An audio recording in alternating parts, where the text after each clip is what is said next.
One कैसे हैं आप सब लोग। सिविल सर्विसेज एग्जामिनेशन की प्रिपरेशन अगर आप इंग्लिश मीडियम में करना चाहते हैं then you are at the right place. Change the medium for UPSC.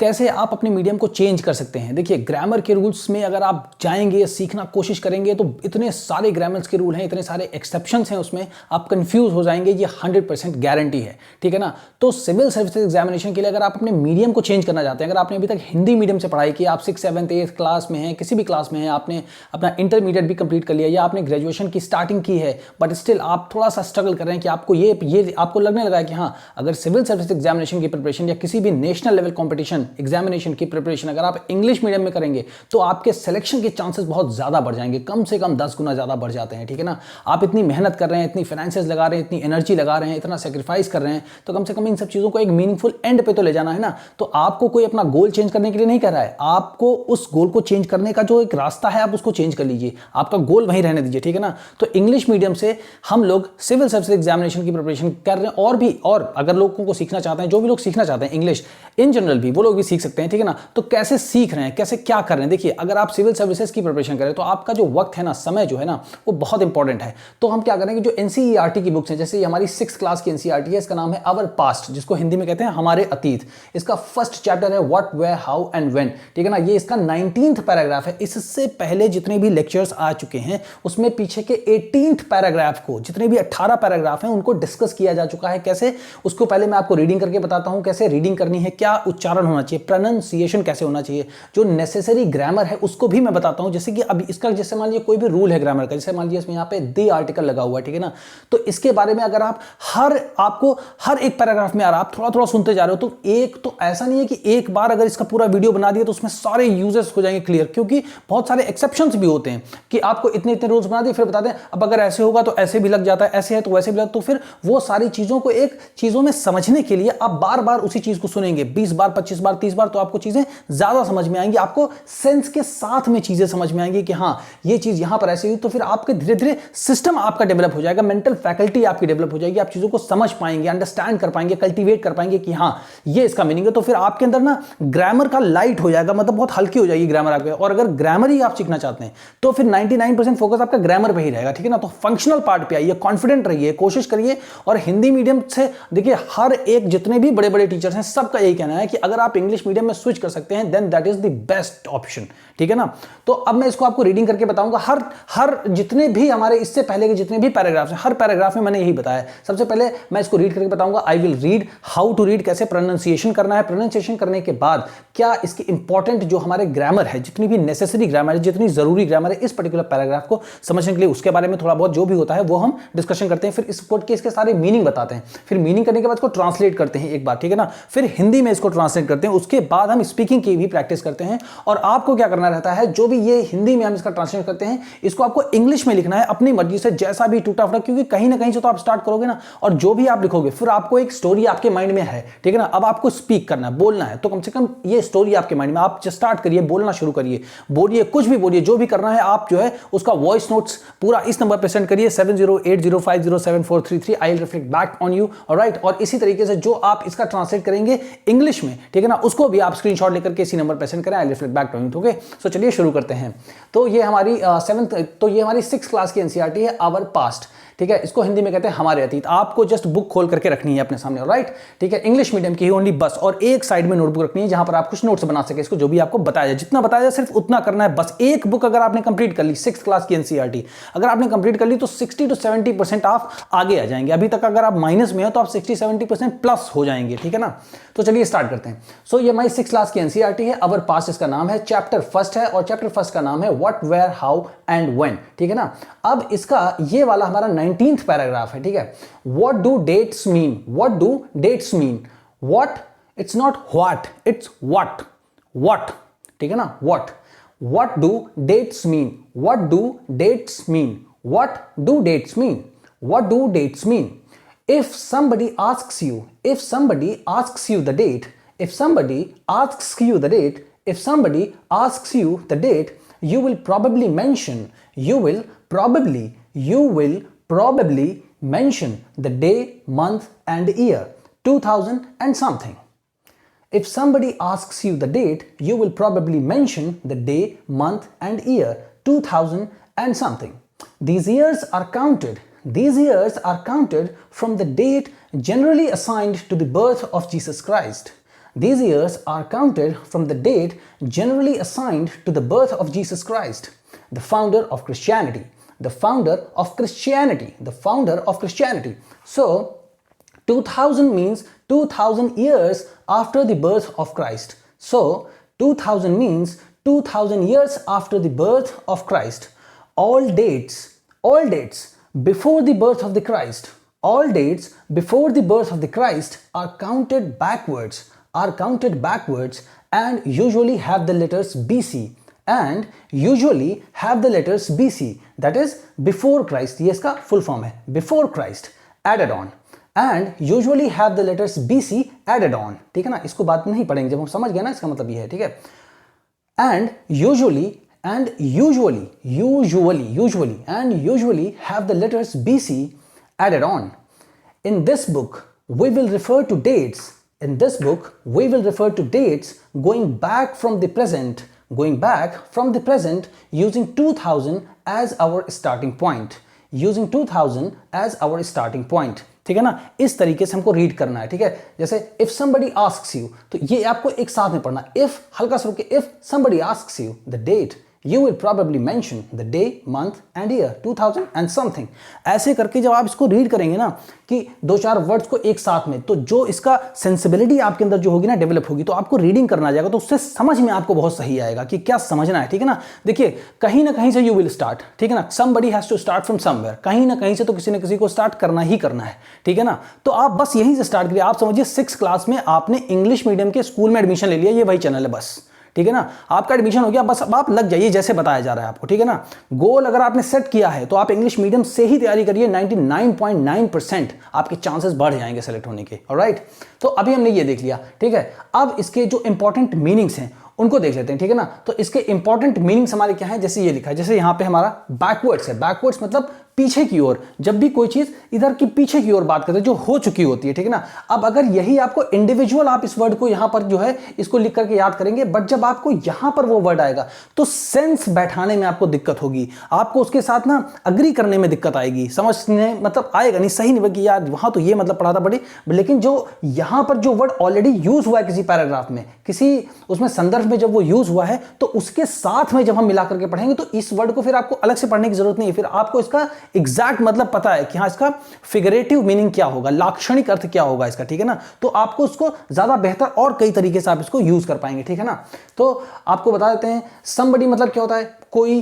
ठीक है ना, somebody मतलब कोई. ठीक है ना, कोई. asks मतलब पूछना, you मतलब तुम, द डेट मतलब डेट, यू मतलब तुम, विल मतलब ये हमारी फ्यूचर टेंस की एक हेल्पिंग वर्ब है, जो से गा गी गे हम लोग लगाते हैं ना, तो मतलब ये बताता है कि फ्यूचर के बारे में टेंस को बात करना है. ठीक है ना, हमें बात जो करनी है वो फ्यूचर के बारे में, आगे के बारे में. ठीक है ना, प्रॉबेबली मतलब होता है संभवतः, मेंशन मतलब होता है उल्लेख करना किसी चीज का. ठीक है ना, डे मतलब होता है दिन, मंथ मतलब महीना, एंड मतलब और, ईयर मतलब साल, 2000 एंड समथिंग मतलब कुछ. These years, these मतलब ये हो गए, ये मतलब कौन से years, these years जो मतलब इससे पहले के जो भी years के बारे में बात की जा रही है. ठीक है ना, ऊपर के उनको ये इंगित करता है, ये बताता है कि हाँ कुछ है, किसी चीज के होने की संभावना को बताता है. ठीक है ना, so these years are counted. so years हो गए हमारे साल, और count तो हो गया हमारा, ये counted हो गया, सेकंड फॉर्म हो गया हमारा. ठीक है ना, यहाँ पर ये थर्ड फॉर्म की तरह यूज हुआ क्योंकि आर के साथ थर्ड फॉर्म आती है. ठीक है, फ्रॉम मतलब से, द डेट हो गया, जनरली मतलब आमतौर पर, असाइन मतलब किसी चीज को निश्चित करना या बताना, रखना, जोड़ देना, ये होता है असाइंड का. अभी आप इसका जब मीनिंग देखेंगे तो समझेंगे. और बर्थ मतलब होता है जन्म. ठीक है ना, जीसस क्राइस्ट उनका नाम है, फाउंडर मतलब संस्थापक होता है, और क्रिश्चियनिटी मतलब होता है तुम्हारा ईसाई धर्म होता है. ठीक है ना, सो मीन्स मतलब ईयर्स, आफ्टर मतलब के बाद में, और द बर्थ मतलब जन्म होता है, क्राइस्ट एक नाम है, ऑल डेट्स बिफोर मतलब हमारा होता है पहले. ठीक है ना, द बर्थ मतलब जन्म, क्राइस्ट नाम है, काउंटेड मतलब गिने जाते हैं, आर काउंटेड मतलब गिने जाते हैं. आर काउंटेड देखिए यहाँ भी आया आर काउंटेड, बस इसको आप ऐसे समझिए, आर काउंटेड मतलब गिने जाते हैं, गिने जाते हैं. इसको लिख लीजिए, जैसे ही आप ये लिख लेंगे कि आर काउंटेड मतलब गिने जाते हैं, फिर आप इस सेंटेंस को पढ़ेंगे तो आप इसका मतलब निकाल ले जाएंगे. तो जैसे आपको मतलब निकला आप आगे बढ़िए, धीरे धीरे इसकी जितनी भी ग्रामर से जुड़ी हुई रिलेटेड चीजें हैं उनको मैं अपलोड करता रहूंगा, तो मैं आपको बताऊंगा. उस वीडियो को आप जाकर के देखिए तो आपको ज्यादा अच्छे से समझ में आएगा, क्योंकि जितनी जरूरत है सिर्फ उतना ही पढ़िए, उससे ज्यादा मत पढ़िए, कोई फायदा नहीं है, क्योंकि ग्रामर का एग्जाम नहीं देने जा रहे हैं आप. ठीक है ना, जितनी जरूरी है उतनी पढ़िए, सेंस आप अपना डेवलप करिए, जिससे कि ग्रामर जब आप रीड करें, पढ़ें, समझें तो जल्दी से आपको समझ में आ सके. ठीक है ना, फिर ये आपका बैकवर्ड पीछे की ओर, ठीक है ना। यूजुअली मतलब आमतौर पर, हैव मतलब एक मतलब आप यहां समझ लीजिए है हमारे पास किसी कोई चीज है, ठीक है ना, या रखते हैं लगाते हैं, यहां पर इसका सेंस वैसे आएगा, ठीक है ना। और हमारे लेटर्स मतलब अक्षर होते हैं, और ये बिफोर क्राइस्ट मतलब ईसा के जन्म से पहले, ठीक है ना। एडेड ऑन मतलब जोड़ देते हैं। सो इन दिस बुक, ये तो सब आपको पता होगा, दिस मतलब ये होता है, इन मतलब में होता है, बुक हमारे किताब होती है, वी मतलब हम होता है, विल हमारी फ्यूचर टेंस की हेल्पिंग वर्ब है, रेफर मतलब फिर हम किसी चीज को आगे बताते हैं कि मतलब हम मतलब आगे करें। जैसे मतलब किसी हॉस्पिटल में किसी का एक्सीडेंट हो जाता है ना, अगर किसी का, तो हॉस्पिटल है तो वहां से उसको रेफर कर देते हैं, आगे कर देते हैं, उसको बताते हैं कि वहां से उसको जोड़ो, इस पेशेंट को उस हॉस्पिटल से जोड़ो। तो ऐसा होता है यहाँ पर, मतलब जोड़ देना जैसे, ठीक है ना। और डेट्स मतलब तारीख, और गोइंग बैक मतलब पीछे जाना, फ्रॉम मतलब से, और प्रेजेंट मतलब हमारा आज का वर्तमान, यूजिंग मतलब यूज करना, ठीक है ना। और स्टार्टिंग पॉइंट मतलब शुरुआती बिंदु जो हमारा होता है। तो ये हमारे सारे मीनिंग हो गए। तो हमने क्या किया, हमने इसकी रीडिंग की। रीडिंग करने के बाद हमने क्या किया, रीडिंग करने के बाद इसका प्रोनाउंसिएशन हमने देखा कैसे उच्चारण करते हैं, ठीक है ना। जैसे मैंने किया वैसे just you have to imitate, आपको नकल करना है एग्जैक्टली। जब आपको कुछ नहीं आता तो जैसे शुरुआत कोई कर रहा है, जस्ट स्टार्ट करिए, ठीक है ना। अभी 6 क्लास की एनसीईआरटी स्टार्ट हुई, आपको कहीं कुछ छूटा नहीं है, स्टार्टिंग से फर्स्ट वीडियो से लेकर के सारे देखिए, ठीक है ना, बार बार देखिए, ठीक है। तो हमने इसकी रीडिंग देखी, इसकी हमने वर्ड मीनिंग्स देखी, इसका हमने उच्चारण देखा। अब हमको क्या करना है, ग्रामर। अब देखिए जैसे ये हमारा द, ये जो द है करके, ये जो हर बार आ रहा है, क्यों आ रहा है, देखिए 9 टाइम्स यहां पर ये आया है, तो कुछ ना कुछ तो इसका मतलब होगा ना। तो अगर आप इसको बिल्कुल हिंदी में जानना चाहें कि नहीं हर चीज का मतलब ही बताओ, तो इसका मतलब होता है वो, तो इसका मतलब वो, ठीक है। लेकिन ये हमारा होता है, अगर हम ग्रामर के उससे जाएं तो हम देखते हैं कि ये हमारा डेफिनेट आर्टिकल होता है। आर्टिकल हमारे होते हैं दो तरीके के ही आर्टिकल होते हैं, लेकिन लोग उनको कभी कभी बोल देते हैं कि 3 टाइप्स के होते हैं। जैसे एक होता है हमारा ए और एन, तो इसको हम एक ही यूनिट मानते हैं, ठीक है ना। ये आर्टिकल हमारे हो गए, तो ये ए एन होते हैं, और एक होता है दा। तो अब आप चाहे इनको 1, 2 और इनको 3 मान लीजिए, या इस यूनिट को 1 मान लीजिए और इसको 2 मान लीजिए। तो ये जो दा होता है ना, ये हमारा डेफिनेट आर्टिकल होता है, मतलब निश्चित होता है, निश्चित, ठीक है ना। अब इसके कुछ रूल्स होते हैं कि जैसे ये हमारे, अगर आपने देखा कोई रिवर है, ठीक है ना, या माउंटेन है, या सीज है, या हिल्स है, ओशंस है, या किसी कंट्री का नाम है जो डेवलप्ड कंट्री, जैसे यूनाइटेड स्टेट्स ऑफ अमेरिका है, यूनाइटेड किंगडम है, ठीक है ना, इनके सामने, ठीक है ना। और तो ये मतलब कुछ रूल्स हैं कि उनके सामने लगता है। जैसे हमारी मतलब कोई भी हमारी हो गई डायरेक्शंस हो गई, ठीक है ना, या हमारे जैसे महाभारत हो गए, रामायण हो गई, गीता हो गई, हमारी हो गई बाइबल हो गई, तो इनके सबके सामने लगते हैं, ठीक है ना। तो ऐसे कुछ रूल्स होते हैं 7-8 चीजें जिनके सामने ये लगता है। लेकिन ये रूल्स आप जान के क्या करो, अगर आप इनको यहां नहीं भी लगाओ, सपोज करो आप आंसर लिख रहे हो और आपने एक भी बार नहीं लगाया इसको, कोई यूपीएससी के आंसर कई में आपको ये नहीं पूछेगा आपने ये क्यों नहीं लगाया, या स्पीकिंग में अगर आपसे नहीं निकल पा रहा था तो कोई इसका पूछेगा नहीं। बट धीरे धीरे, क्योंकि अब इस चीज को हाईलाइट कर रहा हूं मैं रीडिंग के साथ हाईलाइट, तो आपको एक चीज पता चले, अच्छा ये भी कुछ होता है, अच्छा ये क्या होता है, ये हमारा डेफिनेट आर्टिकल होता है। अब एक ही बार में अगर आपके पूरे दिमाग में घुसा दिया जाए कि नहीं पूरा एक आर्टिकल पे पूरा एक लेक्चर बना दिया, तो फिर तो आप बहुत कंफ्यूज होकर फिर उसको याद कर लोगे। बट अभी आपको क्या इंट्रोडक्शन है कि अच्छा ये जो दा है ये हमारा डेफिनेट, वैसे भी मैंने इसको सेकंड लेक्चर में बहुत अच्छे से मैंने इसको डिस्कस किया है, काफी कुछ उसके बारे में बताया है, तो आप पढ़ सकते हैं, ठीक है ना। और इसको जो है हाईलाइट करने के लिए लगाते हैं, ठीक है ना। हाईलाइट करने के लिए, मोस्टली हाईलाइट करने के लिए या जोड़ने के लिए, मतलब कनेक्शन दिखाने के लिए किसी चीज से, ठीक है ना, स्पेसिफिक चीज को बताने के लिए, किसी स्पेसिफिक चीज को हाईलाइट करने के लिए इसको बताते हैं। यही इसके 3 मेन रूल है। बाकी जो रूल्स लिखे हुए हैं वो तो छोटे बच्चों के स्कूल में वो कहीं नहीं पूछे जाते, ठीक है ना। अगर आर्टिकल पे क्वेश्चन आता है तो ए एन से ही क्वेश्चन आता है, दा से 99% क्वेश्चन नहीं आता है, ठीक है ना, ए एन से ही क्वेश्चन आता है, ठीक है ना। तो ये हमारा हो गया ग्रामर का पॉइंट, ठीक है ना। और जहां पर भी ए ई आई ओ यू जो हमारे वॉवल्स होते हैं, ए ई आई ओ यू, ठीक है ना, जो हमारे ए ई आई ओ होते हैं, वहां पर देखिए इसका एक होता है प्रोनाउंसिएशन, आपने सुना होगा, कुछ लोग इसको बोलते हैं दा, कुछ इसको बोलते हैं दी, ठीक है ना। तो ये जो होता है ना, जहां पर हमारे वॉवल्स होते हैं ए ई आई ओ यू, अगर हमारे ए ई आई ओ यू आए हैं, ठीक है ना, तो उससे पहले हम इसको क्या पढ़ेंगे, उससे पहले हम इसको पढ़ेंगे दा, पढ़ेंगे दा, ठीक है ना, ए ई आई ओ यू, ठीक है। अब जैसे हमारा देखिए यहां पर क्या आया है, डेट आया है, तो अब बताइए इसमें क्या है, ये जो हमारा डेट है ये हमारा क्या है, कॉन्सोनेंट है, जो उसका पहला लेटर है ये हमारा कॉन्सोनेंट है, ठीक है ना, क्योंकि ये ए टू जेड में आ रहा है। और ए ई आई ओ यू को छोड़ दें, अगर ए ई आई ओ यू से शुरू हो रहा है कोई आपका वर्ड, उसका फर्स्ट लेटर अगर ए ई आई ओ यू है, ठीक है ना, तो आप क्या लगाएंगे, तो आप दा लगाएंगे, दा। और अगर अगर ए ई आई ओ यू को छोड़ करके बाकी किसी भी लेटर से स्टार्ट हो रहा है तो आप लगाएंगे दी। तो यहां पर जितने भी यहां पे आया है 9 टाइम्स आया है, सबसे पहले आपको दी। तो आपको उच्चारण करना मैं बता रहा हूं, ठीक है ना, साथ साथ में जितनी जरूरी ग्रामर है वही बता रहा हूं, बाकी उच्चारण आप कैसे करेंगे, दी, हर जगह पर दी लगाएंगे, दी बोलेंगे, दी छोटी की मात्रा दी। और ये दा मतलब दा नहीं होता है, बड़े या के मात्रा बिल्कुल छोटा द ऐसे करके होता है, ठीक है। तो यहां पर आपको दी। अब क्या है, थोड़ा थोड़ा आप समझते चल रहे हैं, आपको अच्छा ये भी ग्रामर है, तो अब आपको समझ में थोड़ा सा कॉन्फिडेंस बढ़ेगा आपका। बट अगर आप एकदम से अरे मेरे को पूरी ग्रामर बता दिया, पूरा आर्टिकल समझा दिया, और आपको अगर समझ में नहीं आया तो फिर आप ढूंढते रहोगे, फिर कॉन्फिडेंस लो छूट जाएगी।